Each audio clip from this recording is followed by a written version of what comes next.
Hello, അമ്മ മനസ്സിൻ്റെ പുതിയൊരു എപ്പിസോഡിലേക്ക് എല്ലാവർക്കും സ്വാഗതം. ചാനൽ ആദ്യമായിട്ട് കാണുന്നവരാണെങ്കിൽ ഒന്ന് സബ്സ്ക്രൈബ് ചെയ്തിട്ട് ലൈക്ക് ചെയ്യണേ. അപ്പോൾ മലര് ജാനകിയുടെ കയ്യിൽ നിന്നും പണവും വാങ്ങിയിട്ട് ബലൂൺ വാങ്ങിക്കാൻ പോയിരിക്കുകയാണ്. അപ്പോൾ റോഡ് സൈഡിലായതുകൊണ്ട് തന്നെ ജാനകി വല്ലാതെ ഭയന്നിട്ടുണ്ടായിരുന്നു, മലരിന് എന്തെങ്കിലും ആപത്ത് സംഭവിക്കുമെന്ന് കരുതിയിട്ട്. എന്നിട്ട് അവർ മലറിൻ്റെ പിന്നാലെ പോവുകയാണ്. പക്ഷേ മലരാണെങ്കിൽ ജാനകി വന്നതൊന്നും അറിയാതെ ബലൂണുകാരൻ്റെ അടുത്ത് എത്തിയിട്ടുണ്ടായിരുന്നു. അപ്പോൾ ജാനകി മലർ മലർ എന്ന് വിളിച്ചുകൊണ്ട് പിന്നാലെ പോവുകയാണ്. ജാനകി വീൽ ചെയറിലാണല്ലോ പോയിക്കൊണ്ടിരിക്കുന്നത്. അതുകൊണ്ട് തന്നെ മലറിൻ്റെ അടുത്ത് എത്താൻ വേണ്ടി കുറച്ച് സമയം എടുത്തിട്ടുണ്ടായിരുന്നു. പക്ഷേ മലർ അവിടെ നിന്ന് ബലൂൺ വാങ്ങിക്കുകയാണ്. മലരാണെങ്കിൽ ജാനകിയെ കാണുന്ന പോലും ഉണ്ടായിരുന്നില്ല. അപ്പോൾ ജാനകിയുടെ വീൽ ചെയർ ആ ഒരു റോഡ് സൈഡിൽ എത്തിയ സമയത്ത് ഒരു കാർ അതുവഴി വരുന്നുണ്ടായിരുന്നു. ആ സമയത്താണ് സിദ്ധു ആദ്യം തന്നെ ക്ഷേത്രത്തിൽ നിന്ന് ഇറങ്ങി വരികയാണ്. പിന്നാലെ ചന്ദ്രികയും ലക്ഷ്മിയും ഉണ്ടായിരുന്നു. അപ്പോൾ സിദ്ധുവാണ് ആദ്യം തന്നെ കാണുന്നത്. ജാനകിക്ക് തൊട്ടരികിലായിട്ട് ആ ഒരു കാറ് വന്ന് നിൽക്കുകയാണ്. അപ്പോൾ പേടിയോടുകൂടി സിദ്ധാർത്ഥ് വിളിക്കുകയാണ്, അമ്മ. അതുപോലെ തന്നെ അമ്മായി ലക്ഷ്മിയും വിളിക്കുന്നുണ്ട് ജാനകി എന്നൊക്കെ. സിദ്ധു ഓടിപ്പോയിട്ട് ജാനകിയെ രക്ഷിക്കാൻ ശ്രമിക്കുന്നുണ്ടായിരുന്നു. പക്ഷെ അതിനു മുമ്പ് വന്ന രണ്ട് കൈകളാണ് ജാനകി അവിടെ നിന്ന് രക്ഷിച്ചത്. അത് മറ്റാരും ആയിരുന്നില്ല, മഹേഷാണ് ആദ്യം തന്നെ വന്നിട്ട് ജാനകിയെ രക്ഷിച്ചത്. പിന്നാലെയാണ് മലരും അതുപോലെ സിദ്ധുവും ചന്ദ്രികയും ലക്ഷ്മിയും ഒക്കെ എത്തിയിട്ടുണ്ടായിരുന്നത്. മേഡത്തിന് കുഴപ്പമൊന്നുമില്ലല്ലോ, മഹേഷ് ചോദിക്കുന്നുണ്ട്. പക്ഷെ ജാനകി വല്ലാതെ ഭയന്നു പോയിട്ടുണ്ടായിരുന്നു. സിദ്ധുവും വെപ്രാളത്തോടെ അടുത്ത് വന്ന് ചോദിക്കുന്നുണ്ട്, അമ്മയ്ക്കൊന്നും സംഭവിച്ചില്ലല്ലോ? ഇല്ല, എനിക്ക് കുഴപ്പമൊന്നുമില്ല മോനെ. ഭാഗ്യം കൊണ്ട് കൃത്യസമയത്ത് മഹേഷ് വന്ന് എന്നെ രക്ഷിച്ചു. എല്ലാവരും മഹേഷിനെ നന്ദിപൂർവ്വം നോക്കുന്ന സമയത്ത് അവൻ പുഞ്ചിരിച്ചുകൊണ്ട് നിൽക്കുകയാണ്. അപ്പോൾ ജാനകി തൻ്റെ തെറ്റ് സിദ്ധുവിനോട് പറയുന്നുണ്ട്.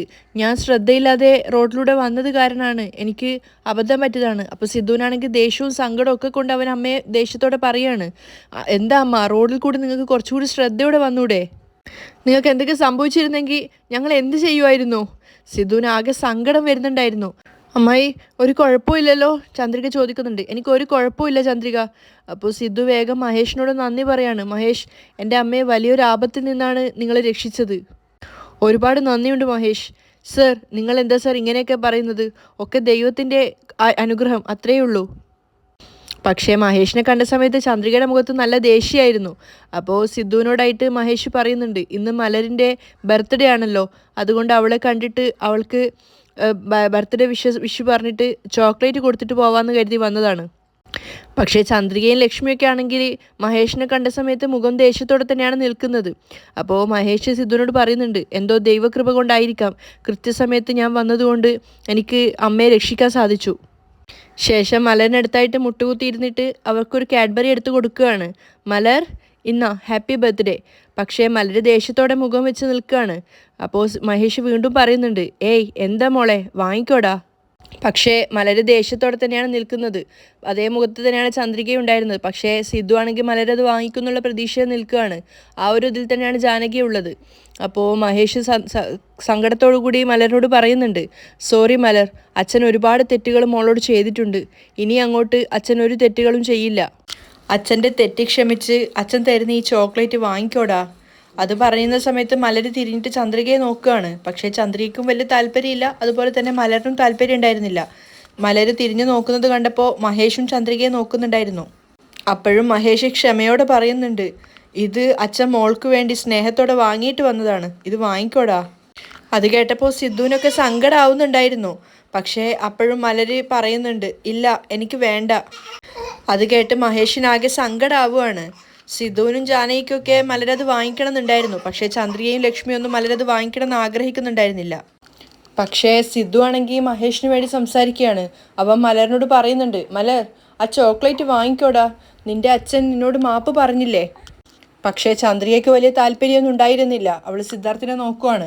അപ്പോൾ സിദ്ധു മലറിനോട് പറഞ്ഞു കൊടുക്കുന്നുണ്ട്, ഒരാൾ നമ്മളോട് മാപ്പ് ചോദിച്ചു കഴിഞ്ഞാൽ ആദ്യം നമ്മളവർക്ക് മാപ്പ് കൊടുക്കണം, അത് വാങ്ങിക്കേ.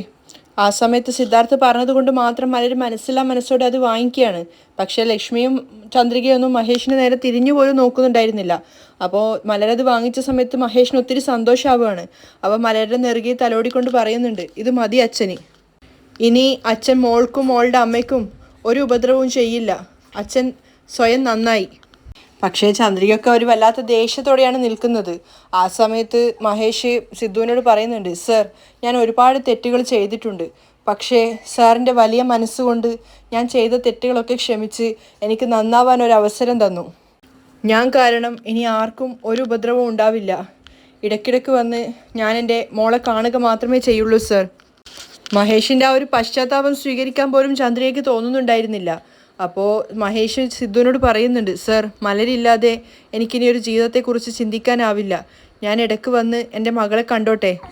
ഞാനിപ്പോൾ ജീവിക്കുന്നത് പോലും അവൾക്ക് വേണ്ടിയാണ് സർ. ശരി, ഞാൻ പോട്ടെ. എല്ലാവരോടായിട്ട് യാത്ര ചോദിക്കുകയാണ് മഹേഷ്. പക്ഷേ ലക്ഷ്മിയും ചന്ദ്രികയും മഹേഷിൻ്റെ നേരെ തിരിഞ്ഞു പോലും നോക്കിയിട്ടുണ്ടായിരുന്നില്ല. അയാൾ അവിടുന്ന് പോയ സമയത്ത് ചന്ദ്രിക വേഗം തന്നെ മലറിൻ്റെ കയ്യിൽ അയാൾ കൊടുത്തിട്ടുണ്ടായിരുന്ന ആ ഒരു മിഠായി വാങ്ങിയിട്ട് വലിച്ചെറിയാണ്. ഏയ്, പെട്ടെന്ന് ചന്ദ്രിക അങ്ങനെ ചെയ്തപ്പോൾ ജാനകിയും സിദ്ധുവും ഒരുപോലെ ചോദിച്ചു പോവുകയാണ്. സിദ്ധു അവളോട് ചോദിക്കുന്നുണ്ട്, ഏയ് ചന്ദ്രിക, എന്തിനാ മഹേഷ് കൊടുത്ത ചോക്ലേറ്റ് നീ വലിച്ചെറിഞ്ഞത്? അപ്പോൾ ചന്ദ്രിക ദേഷ്യത്തോടെ സിദ്ധുവിനോട് പറയുന്നുണ്ട്, അയാൾക്ക് തോന്നിയ എല്ലാ തെറ്റുകളും ചെയ്യും, അതിനുശേഷം വന്ന് മാപ്പ് പറഞ്ഞിട്ട് ഇതുപോലെ ചോക്ലേറ്റും കൊടുക്കും. അതെൻ്റെ മോള് വാങ്ങിക്കണം എന്നാണോ സാറ് പറയുന്നത്? സർ, ആര് വേണമെങ്കിലും വിശ്വസിക്കാം, പക്ഷേ മഹേഷിനെ മാത്രം വിശ്വസിക്കരുത്. അയാൾ ഒരു കാലത്തും അയാളുടെ തെറ്റ് തിരുത്തില്ല. അപ്പോൾ ലക്ഷ്മി സിദ്ധുവിനോട് പറയാണ്, സിദ്ധു, ചന്ദ്രിക ഇത്രയധികം ദേഷ്യപ്പെടുന്നുണ്ടെങ്കിൽ അത്രമാത്രം അവൻ ചന്ദ്രികയും മലറിനെയും ഉപദ്രവിച്ചിട്ടുണ്ട്. അവൻ എങ്ങനെയാ സിദ്ധു ചന്ദ്രിക മാപ്പ് കൊടുക്കുക? ചന്ദ്രിക ദേഷ്യത്തോടെയാണ് നിൽക്കുന്നത്. പക്ഷെ സിദ്ധാർത്ഥും ജാനകിയും മറുത്തൊന്നും പറയുന്നില്ല. അതേസമയം മേഘയുടെ വീട്ടിലാണെങ്കിൽ അവൾ അടിച്ചു വാരിക്കൊണ്ടിരിക്കുകയാണ്. ആ സമയത്ത് മുത്തശ്ശിയാണെങ്കിൽ ബാഗിൽ തുണികളൊക്കെ മടക്കി വെക്കുന്നുണ്ടായിരുന്നു. അപ്പോൾ അവർ മേഘയോട് പറയുന്നുണ്ട്, മേഘ, എനിക്ക് തോന്നുന്നത് തിരുപ്പതിയിൽ ഞാനൊരു നേർച്ചക്കടം ബാക്കിയുണ്ട്, അതുകൊണ്ടാണ് നമുക്ക് ഇങ്ങനെയൊക്കെ സംഭവിക്കുന്നത് എന്നാണ്.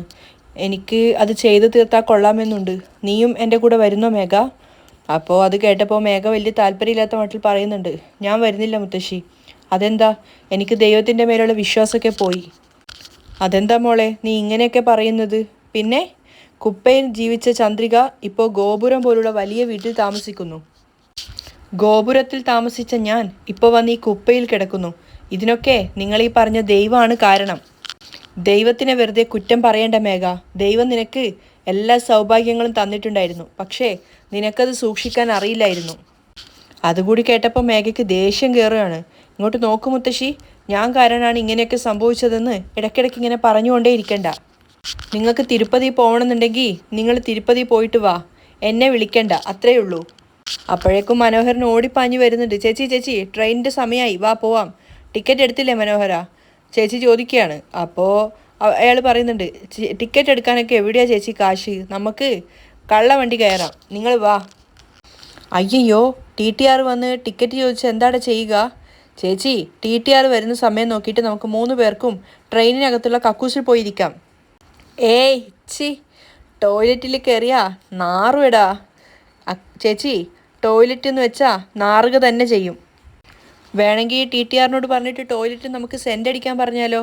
ചേച്ചി, ഓസിക്ക് പോകുമ്പോൾ അങ്ങനെ കക്കൂസിലൊക്കെ കയറേണ്ടി വരും. ഒന്ന് വരാൻ നോക്കുന്നുണ്ടോ? ഓരോരോ ചോദ്യങ്ങൾ ഇങ്ങനെ ചോദിച്ചുകൊണ്ടേ ഇരിക്കുന്നത്. അപ്പോൾ ചേച്ചിയാണെങ്കിൽ മേലോട്ടേക്ക് നോക്കിയിട്ട് പറയാണ്, തിരുപ്പതി ദൈവമേ, നിങ്ങളെ കാണാൻ വരാൻ പോലും എൻ്റെ കയ്യിൽ കാശില്ലല്ലോ. നീ വേണം ഞങ്ങളോട് കരുണ കാണിക്കാൻ. അത് കേട്ടപ്പോൾ മേഘ പുച്ഛത്തോടെ ചിരിക്കുകയാണ്. അപ്പോൾ മനോഹരൻ പറയുന്നുണ്ട്, അവിടെ പോയാൽ മാത്രമേ തിരുപ്പതി കരുണ കാണിക്കുള്ളൂ. മേഘ, ഞാൻ പ്രിയയും കൂട്ടിക്കോട്ടെ തിരുപ്പതിയിലേക്ക് പോവാൻ. നീ ഈ വീട്ടിൽ സൂക്ഷിച്ച് ശ്രദ്ധിച്ച് നിൽക്കാമോ? ശരി മുത്തശ്ശി. അതിനുശേഷം പ്രിയയോട് സ്നേഹത്തോടെ പറയാണ്, പ്രിയ, മുത്തശ്ശി പറയുന്നത് കേട്ടിട്ട് നന്നായിട്ട് നിൽക്കണം, മനസ്സിലായോ? ശരി അമ്മ, വാ. എന്നിട്ട് മുത്തശ്ശിയും പ്രിയയും മനോഹരനും കൂടിയിട്ട് തിരുപ്പതിയിലേക്ക് പോവുകയാണ്. മേഘ ആ വീട്ടിൽ തനിച്ചായി. അവരെല്ലാവരും പോയതിനു ശേഷം അവളുടെ തൂത്തുവാരൽ വീണ്ടും ചെയ്യുകയാണ്. ആ സമയത്താണ് അവളുടെ ഫോൺ റിങ് ചെയ്യുന്നത്. എടുത്തു നോക്കിയപ്പോൾ അവൾക്ക് അറിയാത്തൊരു നമ്പറാണ്. അപ്പോൾ കോൾ അറ്റൻഡ് ചെയ്തപ്പോൾ അവളുടെ ഒരു കൂട്ടുകാരിയായിരുന്നു. ഞാൻ പ്രീതിയാണ് സംസാരിക്കുന്നത്. മേഘ, എങ്ങനെയാ, സുഖാണോ? സുഖാണടി. ഞാൻ US പോവുകയാണ്. അതുകൊണ്ട് ഫ്രണ്ട്സിന് എല്ലാവർക്കും ചേർന്ന് ഒരു പാർട്ടി വെക്കാമെന്നാണ് കരുതുന്നത്. ഒരു ചെറിയ പാർട്ടി. എന്ത് പാർട്ടിയാടി? മേഘ സന്തോഷത്തോടെ ചോദിക്കുകയാണ്. ചെറിയൊരു ഡിന്നർ പാർട്ടിയാണ്. എവിടെ വെച്ചാണ്? 7 മണിക്ക് ഒരു ബാറിൻ്റെ പേര് പറയാണ്, അവിടെ വെച്ചിട്ടാണെന്ന്. അപ്പോൾ മേഘ പറയുന്നുണ്ട്, ശരി ഞാൻ വരാം. മേഘ വളരെ സന്തോഷത്തോടു കൂടിയാണ് കോൾ കട്ട് ചെയ്യുന്നത്. അതിനുശേഷം അവൾ ചിന്തിക്കുന്നുണ്ട്, ഇനി അങ്ങോട്ട് വീട്ടിൽ ആരും ഇല്ലല്ലോ, പ്രീതി വെച്ച പാർട്ടിക്ക് പോയിട്ട് വരാം. ഒരുപാട് നാളുകൾക്ക് ശേഷമാണ് ഒരു പാർട്ടിക്ക് പോകാൻ പോകുന്നത്. എന്താ ഡ്രസ്സ് ഇടുക? മേഘ ഒരുപാട് നേരം ആലോചിച്ചതിന് ശേഷം മനസ്സിലൊരു ഡ്രസ്സ് ഫിക്സ് ചെയ്യാണ്. അങ്ങനെ രാത്രിയായപ്പോൾ ഒരു ക്ലബിൽ വെച്ചിട്ടാണ് പാർട്ടി നടക്കുന്നത്. മേഘ ഉൾപ്പെടെ 4 പെൺസുഹൃത്തുക്കളാണ് ഉണ്ടായിരുന്നത്. അപ്പോൾ അവരെല്ലാവരും ചേർന്ന് ചില്ലായിട്ട് മദ്യപിച്ചൊക്കെ കൊണ്ടിരിക്കുകയാണ്. മേഘ കുറച്ച് ലേറ്റായിട്ടാണ് വന്നിട്ടുണ്ടായിരുന്നത്. അപ്പോൾ അവർ കാരണം അന്വേഷിച്ചപ്പോൾ മേഘ പറയുന്നുണ്ട് വരുന്ന വഴിക്ക് കുറച്ച് ട്രാഫിക് ബ്ലോക്ക് ഉണ്ടായിരുന്നു. അപ്പോൾ ബാക്കിയുള്ള ആൾക്കാർക്ക് മേഘയുടെ സുഹൃത്ത് പ്രീതി മേഘയെ പരിചയപ്പെടുത്തി കൊടുക്കുകയാണ്. ഹേയ്, ഇത് മേഘ, എൻ്റെ ബെസ്റ്റ് ഫ്രണ്ടായിരുന്നു. ഇപ്പോൾ ഇവൾ മേഘ ഗ്രൂപ്പ്സ് ഓഫ് കമ്പനി എന്നൊരു കമ്പനിയുടെ MD ആണ്. അവർ മേഘയ്ക്ക് ഷെയ്ക്ക് ഹാൻഡ് ഒക്കെ കൊടുക്കുകയാണ്. മേഘയും അതുപോലെ തന്നെ ഷെയ്ക്ക് ഹാൻഡ് വാങ്ങിയിട്ട് വലിയ ആളെ പോലെയാണ് ഇരിക്കുന്നത്. എന്നിട്ട് അവൾ മനസ്സിൽ ചിന്തിക്കുന്നുണ്ട്, ഞാൻ ഈ കമ്പനിയിൽ നിന്നും പുറത്തായതൊന്നും ഇവൾ അറിഞ്ഞിട്ടില്ലെന്നാണ് തോന്നുന്നത്. അതുകൊണ്ടാണ് ഇത്രയും ബിൽഡപ്പ് കൊടുത്ത് എന്നെക്കുറിച്ച് സംസാരിക്കുന്നത്. തൽക്കാലം തിരുത്തി പറയാനൊന്നും പോവണ്ട. അങ്ങനെ മേഘയും കൂടി ആ ഒരു പാർട്ടിയിൽ എൻജോയ് ചെയ്യാണ്. അവർ 4 പേരും ചേർന്നിട്ട് മദ്യപിക്കുകയാണ്. ആദ്യം അവർ കുറേ ഇരുന്ന് സംസാരിക്കുകയൊക്കെ ചെയ്യുന്നുണ്ട്. പിന്നെ മദ്യം കഴിക്കുന്നതനുസരിച്ച് ലഹരി കയറിക്കൊണ്ടേയിരിക്കുകയാണ്. അപ്പോൾ 4 പേര് എൻജോയ് ചെയ്തുകൊണ്ട് ഡാൻസൊക്കെ കളിക്കുകയാണ്. മേഘ ശരിക്കും എൻജോയ് ചെയ്യുന്നുണ്ടായിരുന്നു. കാരണം ഒരുപാട് നാളുകൾക്ക് ശേഷമാണ് ഇത്രയും നല്ലൊരു പാർട്ടി അറ്റൻഡ് ചെയ്യാൻ പറ്റിയത്. അപ്പോൾ ഒരുപാട് നേരം അവർ മദ്യപിക്കുകയും ഡാൻസ് കളിക്കുകയും ഒക്കെ ചെയ്തതിന് ശേഷം മേഘയുടെ കൂട്ടുകാരിയെ പ്രീതി മേഘയോട് പറയാണ്, മേഘ, നിങ്ങൾ പാർട്ടി കണ്ടിന്യൂ ചെയ്തോളൂ, എനിക്ക് ഷോപ്പിങ്ങിന് പോകണം. ഇനി നമുക്ക് മറ്റൊരു ദിവസം കണ്ടുമുട്ടാം. എല്ലാവർക്കും യാത്ര പറഞ്ഞിട്ട് അവൾ പോവുകയാണ്. മേഘ മറ്റു 2 പേരുടെയും കൂടെ ഇരുന്നിട്ട് ബാക്കി ടൈം എൻജോയ് ചെയ്യാണ്. മേഘ ശരിക്കും നല്ല ഹാപ്പി ആയിരുന്നു. ഒരുപാട് നേരം സംസാരിച്ചതിന് ശേഷം അതിലൊരു ആൾ പറയുന്നുണ്ട്, ടൈം ഒരുപാടായി, നമുക്ക് വീട്ടിലേക്ക് പോവാം. അതേടാ, ഒരുപാട് സമയമായി, നമുക്ക് പോവാം, മറ്റേ കൂട്ടുകാരിയും പറയാണ്. അപ്പോൾ മേഘയോട് അവർ ചോദിച്ച സമയത്ത് മേഘ പറയുന്നുണ്ട്, ഏയ്, ഞാൻ ഇപ്പോഴാണ് മദ്യപിക്കാൻ തുടങ്ങിയത് തന്നെ. ശരി, നിങ്ങൾ 2 പേരും പോയിക്കോളൂ, ഞാൻ അല്പസമയം കൂടി ഇവിടെ ഇരിക്കുകയാണ്. ശരി മേഘ, എങ്കിൽ ഞങ്ങൾ പോവാണ്, ടേക്ക് കെയർ, ബൈ എന്നൊക്കെ പറഞ്ഞിട്ട് അവർ 2 പേരും പോവാണ്. മേഘ തനിച്ചായി. മേഘയാണെങ്കിൽ ആരും കൺട്രോൾ ചെയ്യാനില്ലാത്തത് കൊണ്ട് തന്നെ നന്നായിട്ട് മദ്യപിക്കുകയാണ്. ഓരോ സിപ്പ് വായിലേക്ക് വെക്കുന്തോറും മേഘയുടെ മനസ്സിൽ ഓരോരോ കാര്യങ്ങളാണ് വരുന്നത്. ആദ്യം തന്നെ ചന്ദ്രിക ലേലത്തിൽ ആ വീട് ഒപ്പിട്ട് വാങ്ങിയതും അതിനുശേഷം ആ ഒരു വീടിൻ്റെ ആധാരം ലക്ഷ്മിയുടെ കയ്യിലേക്ക് കൊടുക്കുന്നതും അവർക്ക് മുന്നിൽ താൻ അപമാനിതയായി നിൽക്കേണ്ടി വന്നതും അങ്ങനെ ഓരോന്നോരോന്ന് ആലോചിച്ചിട്ട് മദ്യപിച്ചുകൊണ്ടേയിരിക്കുകയാണ്. പിന്നീട് ആ വീട് വിട്ടിറങ്ങിയതും ആ ചെറിയ വീട്ടിലേക്ക് വന്നതും അവിടെ വെച്ച് പാത്രം കഴുകുന്നതും ഓരോന്ന് ആലോചിക്കും തോറും മേഘയുടെ നിയന്ത്രണം വിട്ടുകൊണ്ടേയിരിക്കുകയാണ്. അവൾ കരയാൻ തുടങ്ങുമായിരുന്നു. പിന്നീട് ആരതി വന്ന് തല്ലിയതും ശേഷം അവിടത്തേക്ക് വിളിച്ചു കഴിച്ച് കൂട്ടിക്കൊണ്ടുപോയി ജാനകി തല്ലിയതും അവർക്ക് മുന്നിൽ നാണം കെട്ട് നിന്നതൊക്കെ ആലോചിക്കും തോറും മേഘയുടെ സങ്കടം സഹിക്കാനാവുന്നുണ്ടായിരുന്നില്ല. അവൾ വീണ്ടും വീണ്ടും മദ്യപിച്ചുകൊണ്ടേയിരിക്കുകയാണ്.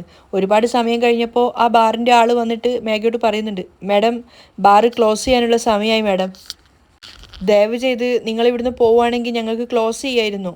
അപ്പോൾ മേഘ അയാളോട് പറയുന്നുണ്ട്, എനിക്ക് ഒരു ലാർജ് കൂടി വേണം മാഡം, നിങ്ങൾ ഇപ്പോൾ തന്നെ ഒരുപാട് അധികം മദ്യപിച്ചു, മതി, തൽക്കാലം നിങ്ങൾ നിർത്തിയിട്ട് വീട്ടിലേക്ക് പോകൂ. പറ്റില്ല, എനിക്കൊരു ലാർജ് കൂടി വേണം, മേഘ ദേഷ്യത്തോടെ പറയാണ്. അയാൾ വല്ലാതെ അസ്വസ്ഥനാവുന്നുണ്ടായിരുന്നു മേഘ പോവാത്തതിൽ. അപ്പോൾ മേഘ അയാളോട് പറയുന്നുണ്ട്, എൻ്റെ ഫ്രണ്ട് എല്ലാത്തിൻ്റെയും കാശ് പേ ചെയ്തതല്ലേ, പോയി ഒരു ലാർജ് കൂടി എടുത്തിട്ട് വാ. ബേറർ, ഒരു ലാർജ് എടുത്ത് കൊടുക്ക് എന്ന് പറഞ്ഞിട്ട് ദേഷ്യത്തോടെ അയാളും അവിടുന്ന് പോവുകയാണ്. മേഘയാണെങ്കിൽ അവിടെ ഉണ്ടായിരുന്ന ഓരോ ക്ലാസ്സിലുണ്ടായിരുന്ന മദ്യം മുഴുവൻ തീർക്കുകയാണ്. അപ്പോഴേക്കും ബേറർ അടുത്ത ലാർജുമായിട്ട് വന്നിട്ടുണ്ടായിരുന്നു. അപ്പോഴേക്കും മേഘയുടെ കൺട്രോളൊക്കെ ഏകദേശം പോയിട്ടുണ്ടായിരുന്നു. ഏകദേശം ബോധമില്ലാത്ത അവസ്ഥയിലാണ് അവൾ ഉള്ളത്. അപ്പോൾ അയാൾ വീണ്ടും വന്നിട്ട് പറയുന്നുണ്ട്, മാഡം, നിങ്ങൾ മദ്യപിച്ചത് വളരെ അധികമായിരിക്കുകയാണ്, നിങ്ങൾക്കിപ്പോൾ ബോധം തന്നെ ഇല്ല, നിങ്ങളുടെ കൂടെ ആരുമില്ലേ, നിങ്ങളെങ്ങനെയാണ് തനിച്ച് പോവുക? അപ്പോൾ മേഘ അയാളോട് പറയുന്നുണ്ട്, ഞാൻ ഇതിനേക്കാളും ഒരുപാട് അധികം കുടിച്ചിട്ട് തനിച്ച് തന്നെ പോയിട്ടുണ്ട്, നിങ്ങൾ പോയി നിങ്ങളുടെ ജോലി നോക്ക്, മാഡം, ദയവ് ചെയ്ത് നിങ്ങൾ എത്രയും പെട്ടെന്ന് ഇവിടെ നിന്നൊന്ന് പോയി തന്നാൽ നന്നായിരുന്നു, പ്ലീസ് എന്ന് പറഞ്ഞിട്ട് അയാൾ വീണ്ടും പോവാണ്. പക്ഷേ മേഘ അതൊന്നും വകവെക്കാതെ വീണ്ടും വീണ്ടും മദ്യപിച്ചുകൊണ്ടേയിരിക്കുകയാണ്. മദ്യപിച്ച് ലെക്ക് കെട്ടിട്ട് മേഘ പറയുന്നുണ്ട്, ഏയ് ചന്ദ്രിക, എന്നെ ഈ ഗതികെട്ട അവസ്ഥയിൽ നീ എത്തിച്ചില്ലേ, ഞാൻ നിന്നെ വെറുതെ വിടില്ലടി, നിന്നെ ഞാൻ വെറുതെ വിടുന്ന പ്രശ്നമേ ഇല്ല. ഈ മേഘയെ ഇങ്ങനെ തോൽപ്പിച്ചിട്ട് ജീവിതത്തിൽ മുന്നേറാന്ന് നീ സ്വപ്നം പോലും കാണേണ്ട. എൻ്റെ സന്തോഷം, എൻ്റെ പണം, എൻ്റെ സ്വത്ത് എല്ലാം എൻ്റെ കയ്യിൽ നിന്നും കൊണ്ടുപോയില്ലേ, എൻ്റെ കയ്യിൽ നിന്ന് നീ കൊണ്ടുപോയ ഓരോന്നോരോന്നും നിൻ്റെ കയ്യിൽ നിന്ന് ഞാൻ തിരിച്ചെടുക്കുവടി.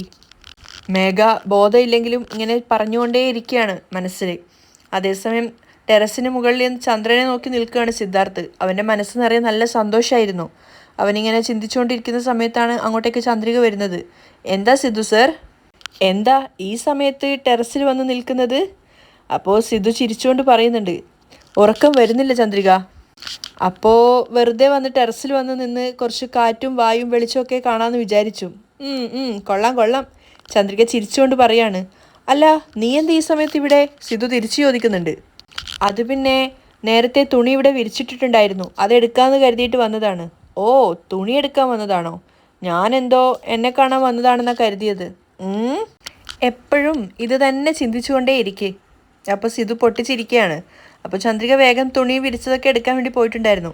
അവൾ ആദ്യം സാരിയും അതിനുശേഷം ബ്ലൗസ് വലിക്കുന്ന സമയത്ത് അവളുടെ കയ്യിൽ നിന്ന് അത് സ്പീഡായിട്ട് പോയിട്ട് സിധുവിൻ്റെ ചുമലിലായിട്ട് വീഴുകയാണ്. പക്ഷേ സിധു അത് അറിഞ്ഞിട്ടുണ്ടായിരുന്നില്ല. അവൻ്റെ ഷർട്ടിൻ്റെ ബാക്കിലായിട്ടാണ് വീണത്. ചന്ദ്രിക ആണെങ്കിൽ ആകെ പേടിയോടെ നിൽക്കുകയാണ്. അയ്യോ, ബ്ലൗസ് പോയിട്ട് സാറിൻ്റെ മേലാണല്ലോ വീണിരിക്കുന്നത്. സാർ അറിയാതെ അതെങ്ങനെയൊന്ന് എടുക്കുക, ഇപ്പം എന്താ ചെയ്യുക? ചന്ദ്രിക ഇങ്ങനെ സിദ്ധുവിനെ തന്നെ നോക്കിക്കൊണ്ട് ചിന്തിച്ചുകൊണ്ടേയിരിക്കുകയാണ്. സിദ്ധു പെട്ടെന്ന് തിരിഞ്ഞു നോക്കുമ്പോൾ ചന്ദ്രികയാണെങ്കിൽ അവനെ തന്നെ നോക്കിയിട്ട് എന്തോ ചിന്തിച്ച് നിൽക്കുകയാണ്. അപ്പോൾ അവൻ വിളിക്കുന്നുണ്ട്, ചന്ദ്രിക, ആ എന്താ എന്നെ തന്നെ നോക്കി നിൽക്കുന്നത്? അത് അത് പിന്നെ എന്ന് പറഞ്ഞിട്ട് സിദ്ധാർത്ഥൻ്റെ അടുത്തേക്ക് പോവാണ്. ചന്ദ്രിക, എന്താ പറ്റിയത്? എന്താ പറ്റിയത് നിന്നോടാ ചോദിക്കുന്നത്. സാർ ഒരു നിമിഷം ഒന്ന് തിരിഞ്ഞു നിന്നിട്ട് കണ്ണുപൂട്ടാനോ? എന്തിന്? സിദ്ധുവിന് മനസ്സിലായില്ല. അയ്യോ, തിരിഞ്ഞ് നിൽക്ക് സാർ. ശരി. എന്നിട്ട് തിരിഞ്ഞ് നിന്നിട്ട് കണ്ണുപൂട്ടുകയാണ്. ചന്ദ്രിക മെല്ലെ സിധുവിൻ്റെ ദേഹത്തായിട്ടുണ്ടായിരുന്ന അവളുടെ ബ്ലൗസ് എടുക്കാൻ ശ്രമിക്കുകയാണ്. പക്ഷെ അതവിടെ കൊളുത്ത് തട്ടിയത് കാരണം കുടുങ്ങിയതുപോലെയാണ് ഉണ്ടായിരുന്നത്. അവൾക്കത് എടുക്കാൻ പറ്റുന്നതിന് മുന്നേ സിദ്ധാർത്ഥ അവളുടെ കൈകളിൽ കയറി പിടിക്കുകയാണ്. എന്നിട്ട് അവൻ കണ്ണ് തുറന്നിട്ട് ചന്ദ്രികയെ തിരിഞ്ഞു നോക്കുന്നുണ്ട്. അയ്യോ, കണ്ണ് പൂട്ട് സാർ. കണ്ണ് എന്തിനാ തുറന്നത്?